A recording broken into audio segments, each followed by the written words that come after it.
this episode of Rank My Shooters, we have Troubleshooter on the Sega Genesis.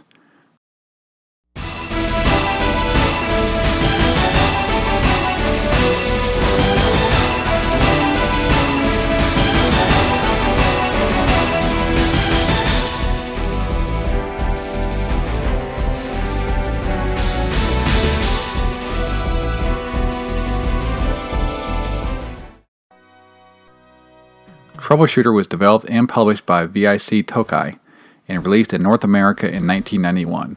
It was then released a year later in Japan under the title of Battle Mania. Japan actually got a sequel in Battle Mania Dojingo, or Battle Mania 2, which released only in Japan in 1993. However, in the original game, you play as two teenage sisters, Madison and Crystal, who team up to make the Troubleshooters. The sisters are hired by Colonel Patch, who works for King Frederick of the Majestic Republic. The evil villain Blackball has kidnapped the king's son, Prince Eldon, and you've been tasked with rescuing the prince. Troubleshooters was one of the first girl power video games, as the sisters are quick-witted and slick-tongued. The inclusion of a storyline is welcome here, as it definitely is not required for a shooter, but I do like it when the developers take the extra step to include one. In the game, you traverse through 6 total stages. Some are horizontal scrolling, some are vertical scrolling, and some are a combination of both. Before each stage, you will select a special weapon from the control room. There are a total of 4 different special weapons. You have the Lightning Storm, Avalanche, Blizzard, and Tidal Wave. You can use your special weapon by pressing the A button, and after each use it needs to charge back up before you can use it again. For the first 4 stages, you will control both sisters. While controlling the sisters, Madison is the main protagonist, as she will be facing right the entire game. However, by pressing the C button, you can flip Crystal around, making her shoot either left or right. This is the gameplay mechanic that makes this shooter pretty unique and different from most games in the genre. Also, being that Madison is the main protagonist, she is also the only one who can take damage, as Crystal can take shots and it won't affect your health. Speaking of health, you only have 1 life and 3 continues in the game. However, you do collect life coins, and doing so increases the number of hits you can take. This makes the game overall much easier than most shooters, as you can stack well over 10 life coins, allowing yourself to avoid those one-shot kills like in most shooters. Aside from life up coins, there are also speed up coins, which are signified by the S on the coin, and speed down coins, which have the down arrow on the coin. I'm a little confused with these, like, do people actually want to speed down once they've sped up, or are these supposed to be a hazard? Not totally sure, but they are there regardless. And finally, there are the firepower coins, which are the coins with the F on them.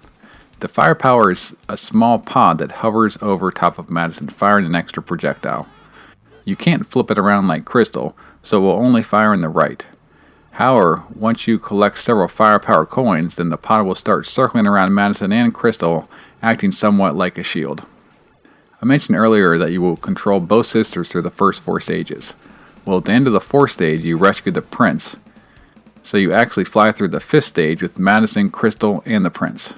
Through this stage, you will still be able to flip Crystal around, but you will no longer be able to use your special weapon. The prince will help you by firing projectiles, and neither him nor Crystal will be able to take any damage. After you return the prince to King Frederick, then the celebration will start. Crystal will fly off, and then Blackball will crash the party. The colonel will toss Madison a new weapon, and you will fly off. This stage, you will be without Crystal or your special weapon. But like I said, the new weapon that the colonel gave you is an improvement over your previous one. The 6th and final stage consists of a battle against an android version of yourself, and then a few different phases against Blackball. Then the real credits will roll. Finally, Troubleshooter is probably one of the easier shooters that you'll ever play.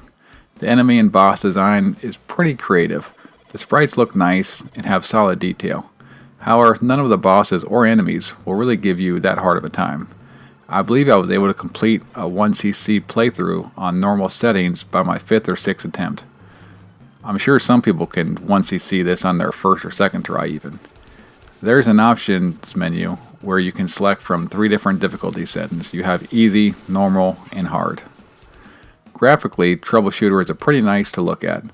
The character sprites are large and pretty detailed for a Genesis game. The backgrounds and stage design is better than average, but it's not a top tier game visually on the console. What's probably most impressive about the game is that there is really no slowdown at all. This is pretty surprising, especially considering Madison and Crystal are larger than the ship that you would control in most shooters, so performance-wise, it would have to be top tier on the system. The music for the game is probably one of the weak points, unfortunately. I don't think that the sound effects or music are necessarily bad, but the music especially is very forgettable. It wasn't hard to listen to, however, it's not a highlight of the game by any means, and it won't be something that gets stuck in your head. So we've heard some good and some bad. Now let's see how it stacks up against some of the other shooters that I've ranked so far. Gameplay, 7. Music, 5. Graphics, 7. Visuals, 7. Stage design, 7. Boss fights, 4. Controls, 8. Slowdown, 10. Enjoyment, 8. Presentation, 7. Giving it a total score of 6.3. This places it at number 2 on both the Sega Genesis list and the overall list, putting it above Radiant Trad, but not quite as high as Aeroflash. Troubleshooter is a lot of fun, and definitely worth playing. It's a solid change of pace compared to most shooters, and should appeal to non-hardcore shooter fans as it's a very approachable game. I know a lot of people tend to rank this top 5 or even top 10 as far as shooters go on the Genesis. I doubt that when I'm done that it'll be that high for me, however. If you're looking to pick it up physically, then be careful, as I paid $70 for a loose card a few months ago and made my own cover art for it. People are asking well over $100 for loose cards currently, and complete in boxes are going for close to $300. I do think that the game is overpriced. As I mentioned previously, you should be able to 1cc the game in under 5 hours. So either wait for a good price for a loose copy, or try it out on an emulator. The next entry in this series will be a game not on the Genesis, as I need to mix things up a bit. But thanks for watching, and see you in the next video.